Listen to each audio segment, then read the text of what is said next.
Hey there, this is Shaylee Jinsade.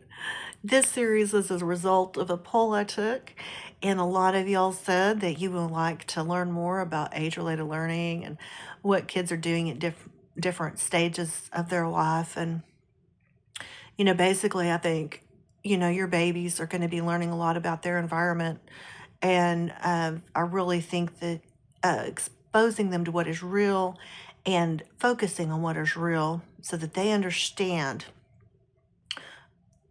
everything concretely in the beginning, lots and lots of concrete experiences.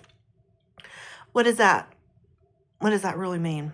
Take them to the zoo, let them see real animals. Take them in the kitchen, let them see real tools. They can play with a wooden spoon in a pot. They can play with all kinds of different cutters and the cookie sheets. And you get them out there, oh, yeah, you're going to have to wash them again, but they're going to have fun. They need to see.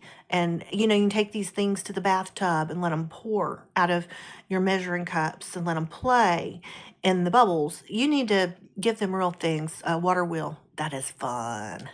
They love to play with water. This can start at birth all the way up to, 10 years old. They still love it. Real things, real tools. You're going to have to provide supervision. That's what your job is, supervise. You can give them toys that are kind of replicas of the real thing, but I'm here to tell you the kids are fascinated with the real thing. If you can give them a real rolling pin and roll out real cookies, that's going to be more satisfying to them, especially if you're doing it with them, than if you just give them Play-Doh and let them play with the Play-Doh rolling pin. They're not going to be as satisfied because unless you're really doing it with them and you're engaging and teaching alongside of them, they're understanding this is a picture of the real thing. So if you roll out with your rolling pin and you're making a pie crust and they're sitting there with their Play-Doh rolling out, they might understand that.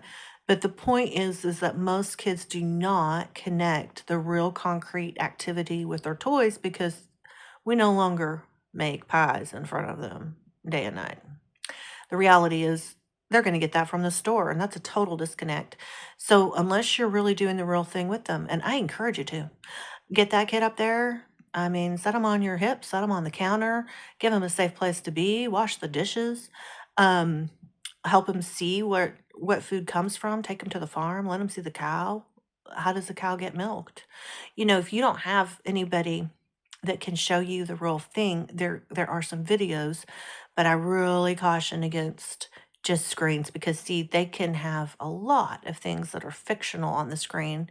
It's just as quote real as the cow.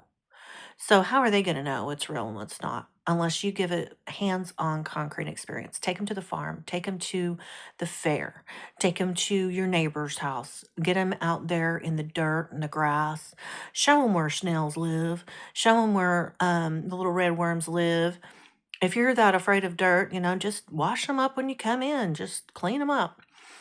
There's something to be said about the real world, and they need nature, and they need to know what's real and what's not. So the earlier these kids can understand this, the better it is for them. As they get a little bit older, and I'm talking about, preschool age, they're going to be understanding what pretend is. We sure hope they do. But I'm telling you, there's a lot of kids that can't tell the difference between reality and pretend anymore because we have these screens that are confusing. They can see all kinds of fanciful things on the cartoon that aren't true, and they're real to them because they're happening. They're real to them because, well, they see them and they talk. And, you need to get your kid as much into real life as you possibly can so that whenever they are preschoolers, they can clearly discern what's pretend and what's not.